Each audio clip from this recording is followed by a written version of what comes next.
Nous avons vu des images des explosions qui étaient assez limitées sur les sites mais qui ont détruit les routes sur la côte est et aussi la route au nord d'ici, à l'ancienne zone industrielle et la liaison ferroviaire principale qui sont maintenant complètement inopérantes.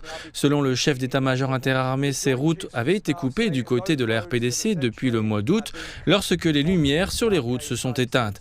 Ils disent que des mines ont été installées et des dispositifs anti-chars ont été mis en place. Mais ce que nous avons vu, ce sont des explosions.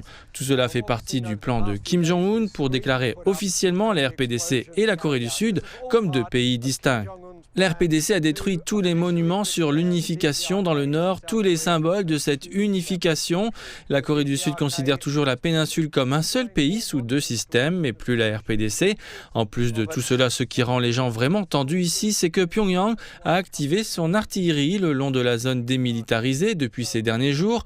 Le pays a mis toutes ses unités d'artillerie, des milliers de canons, en attente pour une opération. Bien sûr, Séoul est à portée de tous ces canons. La Corée du Sud à son tour, a mis son artillerie en attente et il semble y avoir une sorte de mobilisation des troupes là-bas. Cependant, nous n'avons pas reçu de détails, donc la discussion ne porte plus sur la question de savoir si elle devrait l'être, mais pourquoi la Corée du Sud et le Japon devraient avoir des armes nucléaires.